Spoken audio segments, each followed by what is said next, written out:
अगर आपने अभी तक द ब्लैंक पेज ऑफिशियल को सब्सक्राइब नहीं किया तो सब्सक्राइब ज़रूर कर लीजिएगा और बेल आइकन को प्रेस करिएगा ताकि आपको हमारा हर नया जो एपिसोड है उसका नोटिफिकेशन मिलता रहे।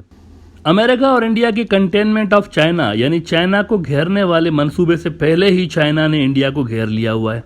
वो यूं कि इस वक्त इंडिया के चारों तरफ चाइना ही चाइना है। जिधर देखता हूँ सूरत यार मौजूद है, किसी न किसी सूरत में आपको चाइनीज़ वहाँ पर नज़र आते हैं। अब देखें ज़मीनी बॉर्डर पर तो चाइनीज़ पहले ही मौजूद हैं, लेकिन ये जो नीचे आप समंदर का इलाका देख रहे हैं यहाँ पर भी जगह जगह चाइनीज़ मौजूद हैं और कई जगहों पर तो चाइनीज़ नेवी की जो सबमरीन्स हैं और जहाज़ हैं वो घूमते फिरते नज़र आते हैं एज़ पर मीडिया रिपोर्ट।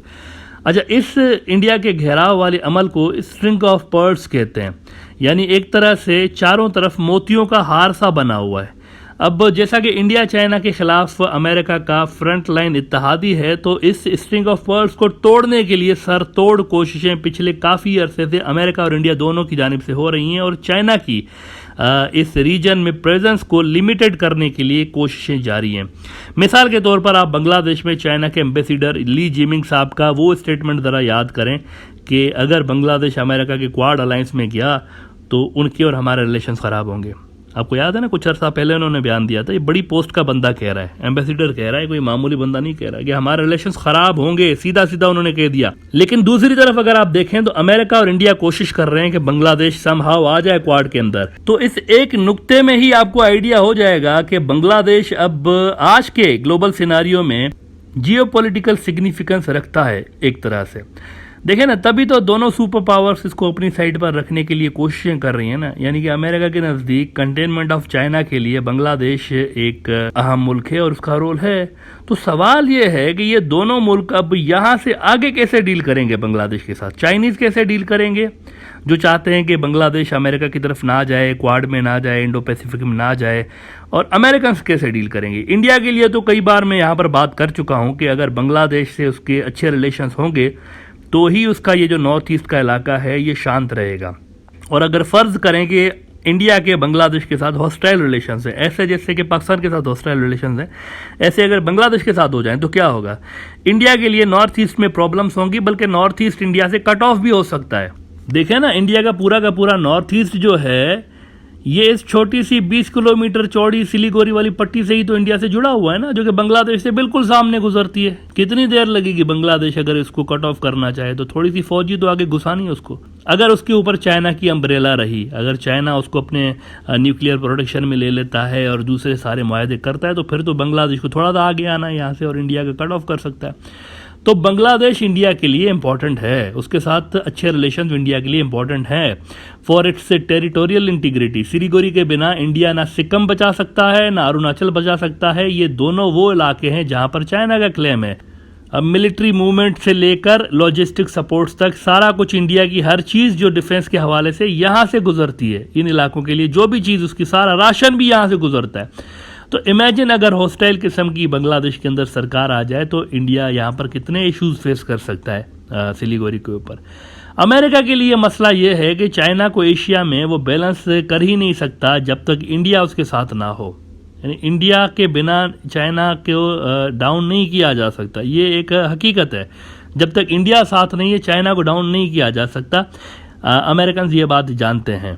तो इक्वेशन ये है कि अमेरिका को इंडिया की सपोर्ट चाहिए और इंडिया को बांग्लादेश की सपोर्ट चाहिए। This is how things are linked together.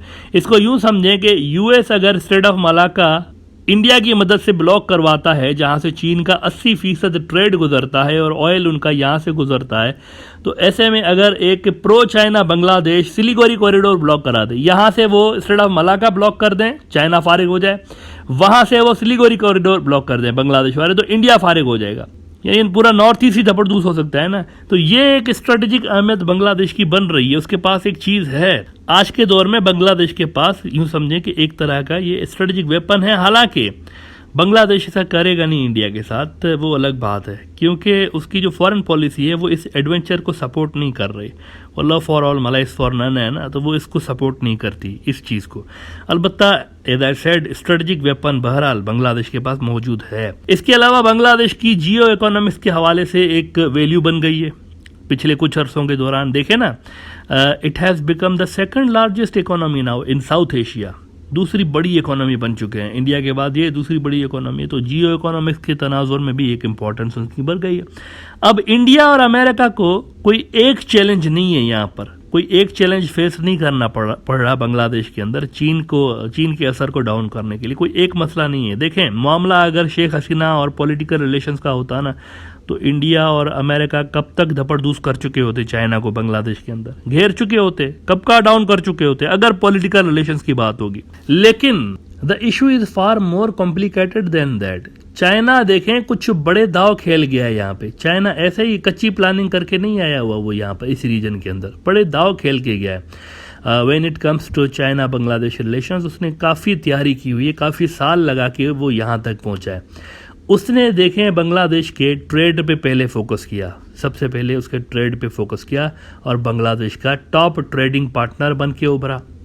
फिर उसने फोकस किया बांग्लादेश की मिलिट्री नीड्स पे और फिर बांग्लादेश का टॉप मिलिट्री हार्डवेयर सप्लायर बन के उभरा। फिर उसने फोकस किया बांग्लादेश के अंदर फॉरेन डायरेक्ट इन्वेस्टमेंट के मैदान में, और जब वहाँ पर उसने एंट्री मारी है तो बांग्लादेश का सबसे बड़ा फॉरेन डायरेक्ट इन्वेस्टर बन के उभरा है। और अब कुछ अरसे से उसने खुद को one of the top trade importer भी बना दिया है बांग्लादेश का। तो अमेरिका इंडिया जो भी करना चाहते हैं उससे पहले उनको ये 4 बेसिक इश्यूज को देखना पड़ेगा, जहाँ पे चाइना ने खुद को बांग्लादेश की ज़रूरत बना दिया हुआ है। मसला ये है सारा इनके इंडिया और अमेरिका के लिए। देखें, कुछ सवालात हैं यहाँ पे। अगर वो आंखें बंद करके कहते हैं कि नहीं बांग्लादेश हमारी तरफ आ जाए, तो कुछ सवालात हैं। Can they become Bangladesh top trading partner? Number 1, क्या वो रिप्लेस कर पाएंगे दोनों मुल्क अमेरिका और इंडिया और टॉप के ट्रेडिंग पार्टनर बन जाएंगे बांग्लादेश के लिए? सबसे पहला सवाल यह है। दूसरा सवाल यह है कि can they become Bangladesh top military supplier? अगर कोई ये समझता है कि हाँ ऐसा हो जाएगा, तो कैसे होगा भाई? वो जो अक्सर हथियार बांग्लादेश की इन्वेंट्री में पड़े हुए हैं वो तो मेड इन चाइना है, और उनकी रिपेयर और मेंटेनेंस में अमेरिकन पुर्जे तो नहीं डलेंगे। वो मैं एप्पल और सैमसंग का हमेशा मिसाल देता रहता हूँ कि अगर आपके पास एप्पल मोबाइलें पड़ी हुई हैं, एप्पल की मोबाइल फ़ोन्स हैं, अगर वो ख़राब हो जाएं तो क्या आप उसमें सैमसंग के पुर्जे डालेंगे? काम करेगा? नहीं करेगा ना। सैमसंग अलग है, एप्पल अलग है। इसी तरह से मेड इन चाइना वेपन्स में मेड इन अमेरिका पुर्जे नहीं डल सकते। तो क्या इतना जल्दी बांग्लादेश अपना डिफेंस सिस्टम रीस्ट्रक्चर कर पाएगा? नहीं कर पाएगा। देखें ना, इंडिया भी तो नहीं कर पाया ना। रशिया को उसने गिव अप नहीं किया। यूक्रेन वाली जंग पे कितना ज़्यादा प्रेशर था इंडिया के ऊपर, लेकिन रशिया को गिव अप उन्होंने नहीं किया क्योंकि उनकी मजबूरी थी डिफेंस के हवाले से। तीसरी इंपॉर्टेंट बात यह है इंडिया और अमेरिका के लिए कि क्या वो चाइना को रिप्लेस कर लेंगे बांग्लादेश के टॉप फॉरेन डायरेक्ट इन्वेस्टर के तौर पे? इन सब बातों का जवाब नेगेटिव में, नहीं कर पाएंगे। तो मुझे ये बताएं कि फिर बांग्लादेश को किस वजह से इंडिया और अमेरिका की तरफ जाना चाहिए, चाइना के खिलाफ क्यों जाना चाहिए भाई? जब ये 4 बेसिक जो चीज़ें हैं, बहुत इंपॉर्टेंट चीज़ें हैं बांग्लादेश के फ्यूचर के हवाले से, इनके अंदर चाइना रिमूव नहीं हो सकता। वो इतना ज़्यादा सिस्टम के अंदर अब इंटीग्रेट हो चुका है कि उसकी डेवलपमेंट और बांग्लादेश की डेवलपमेंट यूँ समझे इस रीजन के अंदर एक हो चुकी है। तो कैसे रिमूव कर पाएंगे आप उनको? हाँ, एक ही सूरत है, अगर बांग्लादेश के अंदर मौजूद मुख्तलिफ शोबों में वो जो टॉप ऑफिशल्स जिनके बाहर अमेरिका में और वेस्टर्न मुल्कों में पर्सनल इंटरेस्ट हो, अगर उन हजरात को यूज़ किया जाए तो फिर ये ऑब्जेक्टिव हासिल हो सकता है। मतलब नेशनल इंटरेस्ट के ऊपर पर्सनल इंटरेस्ट आ जाए तो फिर हो सकता है, क्योंकि इस तरह अमेरिका पहले भी करता रहा है कई मुल्कों के अंदर।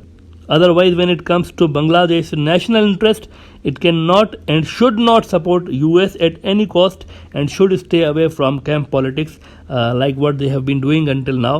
तो उनको यही चीज़ कैरी ऑन करनी चाहिए, लेकिन प्रेशर उनके ऊपर बहुत ज़्यादा बढ़ने जा रहा है। स्ट्रिंग ऑफ पर्ल्स को तोड़ने के लिए बांग्लादेश इंपॉर्टेंट है। इंडिया के गिर्द जो स्ट्रिंग ऑफ पर्ल्स बना हुआ है, यहाँ पे ब्रीच डालने के लिए बांग्लादेश सबसे इंपॉर्टेंट एक जगह है। अमेरिका इसको फोकस कर रहा है इस वक्त कि ये स्ट्रिंग ऑफ पर्ल्स तोड़ना है मुझे यहाँ पे।